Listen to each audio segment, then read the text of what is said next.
UP के दो धुरंधर करेंगे बंगाल में खेला, ममता के लिए ढाल बनेंगे अखिलेश तो योगी का बुलडोजर ढहाएगा टीएमसी का किला। एक रिपोर्ट ने समर्थकों को हिलाया। ममता के अंगने में अखिलेश लगाएंगे चार चांद तो योगी बाबा लगाएंगे बुलडोजर वाली दहाड़।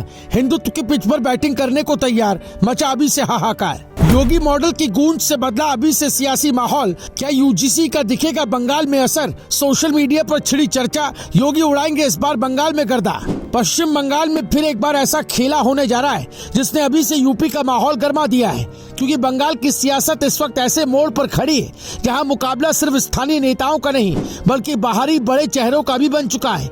और इस बार मैदान में उत्तर प्रदेश के दो बड़े धुरंधर उतरने वाले हैं। एक तरफ अखिलेश यादव, दूसरी तरफ योगी आदित्यनाथ। दोनों ही नेता अपने अपने अंदाज में बंगाल की राजनीति को गरमाने वाले हैं और यही वजह है कि चुनाव से पहले ही माहौल पूरी तरह हाई वोल्टेज बन चुका है। सवाल सिर्फ इतना नहीं कि कौन रैली करेगा, बल्कि असली सवाल यह है कि किसकी रणनीति बंगाल की जनता को ज्यादा प्रभावित करेगी। चलिए इसी का विश्लेषण करते हैं। दरअसल सपा के प्रमुख अखिलेश यादव इस बार ममता बनर्जी के लिए एक मजबूत राजनीतिक ढाल बनकर सामने आ रहे हैं। उनका बंगाल दौरा सिर्फ एक औपचारिकता नहीं बल्कि एक रणनीतिक कदम माना जा रहा है।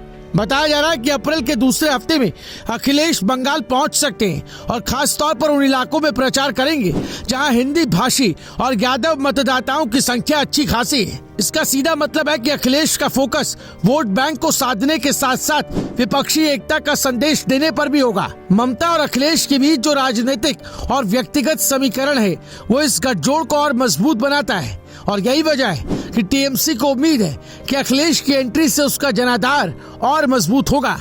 अब दूसरी तरफ बीजेपी ने भी अपनी पूरी तैयारी कर ली है और इस बार उसका सबसे बड़ा चेहरा योगी आदित्यनाथ बनने जा रहे हैं। योगी को पार्टी का सबसे आक्रामक और भीड़ खींचने वाला नेता माना जाता है और यही वजह है कि उन्हें बंगाल में बड़ी जिम्मेदारी दी गई।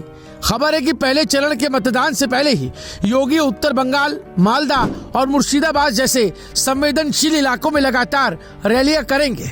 योगी का एजेंडा साफ है, हिंदुत्व, कानून व्यवस्था और घुसपैठ जैसे मुद्दों को उठाकर सीधे ममता सरकार को घेरना।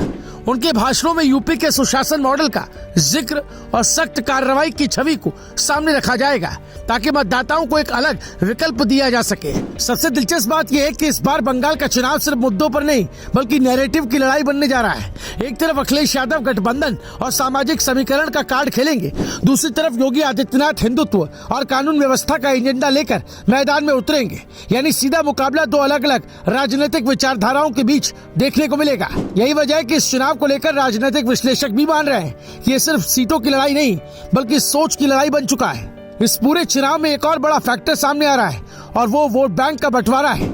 असदुद्दीन ओवैसी और हुमायूं कबीर जैसे नेताओं की एंट्री ने पहले ही समीकरण बदल दिए। जिन इलाकों में पहले एक तरफा वोटिंग होती थी वहां अब मुकाबला त्रिकोणीय होता नजर आ रहा है। इसका सीधा असर ममता बनर्जी के पारंपरिक वोट बैंक पर पड़ सकता है और यही वजह है कि बीजेपी इस मौके को अपने पक्ष में भुनाने की कोशिश में है। अगर वोटों का बंटवारा होता है तो योगी की आक्रामक रैलियां उस खाली जगह को भरने में अहम भूमिका निभा सकती हैं। फिलहाल बंगाल की धरती पर इस बार यूपी के दोनों धुरंधरों का सीधा प्रभाव देखने को मिलेगा। एक तरफ अखिलेश यादव ममता के लिए मजबूती का सहारा बनेंगे तो दूसरी तरफ योगी आदित्यनाथ का बुलडोजर टीएमसी के लिए बड़ी चुनौती साबित हो सकता है। अब देखना ये होगा कि बंगाल की जनता किसकी बात को ज्यादा महत्व देती है, गठबंधन की राजनीति या सख्त प्रशासन की छवि। लेकिन इतना तय है कि इस बार का चुनाव सिर्फ बंगाल का नहीं बल्कि पूरे देश की राजनीति का ट्रेंड सेट करने वाला साबित हो सकता है और यही वजह है कि हर नजर इस मुकाबले पर टिकी हुई है। Bureau report, news live TV.